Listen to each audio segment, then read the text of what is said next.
Bismillahirrahmanirrahim. Assalamualaikum warahmatullahi wabarakatuh. Perkenalkan, nama saya Nurul Hamidah. Saya dari kelas C2, Prodi Manajemen Pendidikan Islam, Fakultas Tarbiyah dan Ilmu Keguruan UIN Has Jember. Di sini saya akan menjelaskan tentang persepsi dan komunikasi dalam organisasi untuk menciptakan komunikasi aktif di lembaga pendidikan. Yang pertama, saya akan menjelaskan tentang persepsi. Jadi, persepsi diartikan sebagai tanggapan atau penerimaan langsung dari sesuatu, proses seseorang mengetahui beberapa hal melalui penginderanya. Dengan demikian, yang dimaksud dengan persepsi adalah proses dari seseorang dalam memahami lingkungan yang melibatkan pengorganisasian dan penafsiran sebagai rangsangan dalam suatu pengalaman psikologi. Selanjutnya, pengertian komunikasi. Komunikasi adalah pengiriman dan penerimaan pesan atau berita antara dua orang atau lebih sehingga proses dimaksud dapat dipahami. Komunikasi ini juga sebagai proses pemindahan pengertian dalam bentuk gagasan atau informasi dari seseorang kepada orang lain. Dan selain itu, komunikasi diartikan sebagai proses penyampaian informasi atau pengiriman dari seseorang kepada orang lain. Selanjutnya, yaitu menciptakan komunikasi efektif di lembaga pendidikan. Komunikasi efektif bagi pemimpin merupakan keterampilan penting. Kenapa? Karena perencanaan, pengorganisasian, dan fungsi pengendalian dapat berjalan hanya melalui aktivitas komunikasi. Komunikasi bagi pimpinan merupakan aspek pekerjaan yang penting sebagai bagian dari fungsi organisasi, dan masalah bias berkembang serius manakala pengarahan menjadi salah dimengerti. Gurauan yang membangun dalam kelompok kerja malah menyulut kemarahan atau pembicaraan informal oleh pimpinan, terjadi distorsi atau penyimpanan. Selanjutnya, definisi komunikasi organisasi. Dalam definisi komunikasi organisasi ini, misalkan dalam kehidupan sehari-hari, manusia tidak dapat dipisahkan dari proses komunikasi. Dalam berbagai proses kehidupan dan proses interaksi merupakan sebuah keniscayaan. Dalam komunikasi adalah suatu transaksi, proses simbolik yang menghendaki orang-orang mengatur lingkungan dengan membangun hubungan antar sesama manusia melalui pertukaran informasi untuk menguatkan sikap dan tingkah laku orang lain, serta berusaha mengubah sikap dan tingkah laku.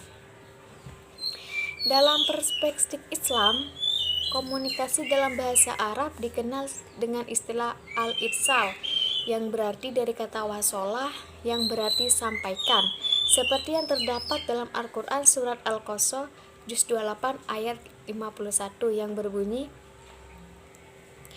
Bismillahirrahmanirrahim, walaqad wasolna lahum alqawalu la'allahum yatadzakkarun. Artinya, dan sesungguhnya telah kami turunkan berturut-turut perkataan ini Al-Quran kepada mereka agar mereka mendapat pelajaran. Selanjutnya, persepsi dan komunikasi dalam organisasi. Dalam sebuah organisasi kan pasti akan terjadi baik itu dari bawahan ke atasan maupun dari bawahan sesama bawahan. Komunikasi juga tergantung pada persepsi sebaliknya. Jadi komunikasi itu tergantung pada persepsi sebaliknya. Persepsi juga tergantung pada komunikasi. Persepsi ini timbul karena adanya dua faktor, internal maupun eksternal. Jadi faktor internal itu juga tergantung pada proses pemahaman suatu, termasuk di dalamnya sistem nilai, tujuan, kepercayaan, dan tanggapannya terhadap hasil yang dicapai. Sedangkan faktor eksternal berarti adalah lingkungan. Selanjutnya, faktor-faktor yang mempengaruhi pengembangan persepsi seseorang. Itu ada 3 faktor. Yang pertama ada psikologi, yang kedua ada family atau keluarga, dan yang ketiga ada kebudayaan. Yang pertama, psikologi itu seseorang mengenai segala sesuatu di dalam dunia ini sangat dipengaruhi oleh keadaan psikologi. Dan family atau keluarga, pengaruh yang paling besar terhadap anak-anak adalah familinya, yaitu adalah keluarganya, orang tua yang telah mengembangkan sulit suatu cara yang khusus di dalam memahami dan melihat kenyataannya. Di dunia ini banyak sikap dan persepsi-persepsi mereka yang diturunkan kepada anak-anaknya. Setelah itu kebudayaan dan lingkungan masyarakat tertentu juga merupakan salah satu faktor yang kuat di dalam mempengaruhi sikap, nilai, dan cara seseorang memandang dan memahami keadaan di dunia ini.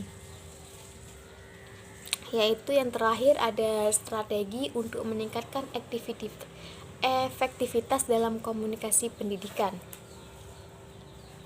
Strategi komunikasi yang merupakan paduan komunikasi dengan manajemen komunikasi untuk mencapai tujuan yang telah ditetapkan. Strategi komunikasi ini harus mampu menunjukkan bagaimana operasional praktis yang harus dilakukan, dalam arti bahwa pendekatan bisa berbeda-beda sewaktu-waktu tergantung pada situasi dan bisnis. Jadi ada 2 macam strategi untuk meningkatkan efektivitas dalam komunikasi pendidikan. Yang pertama itu adalah mengenali sasaran komunikasi. Jadi sebelum melakukan komunikasi, jadi kita perlu mempelajari person yang akan menjadi sasaran komunikasi tersebut. Hal tersebut tergantung pada tujuan komunikasi. Dan selanjutnya, pemilihan media komunikasi.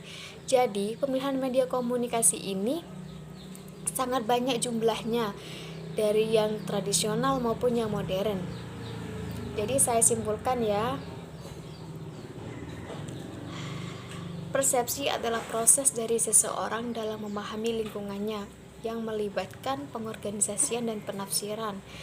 Adapun faktor-faktor yang mempengaruhi perkembangan persepsi seseorang antara lain ada psikologi, famili, dan kebudayaan. Dan yang terakhir, komunikasi adalah pengiriman dan penerimaan pesan atau berita antara 2 orang atau lebih sehingga pesan tersebut dapat dipahami. Sekian dari saya. Wassalamualaikum warahmatullahi wabarakatuh.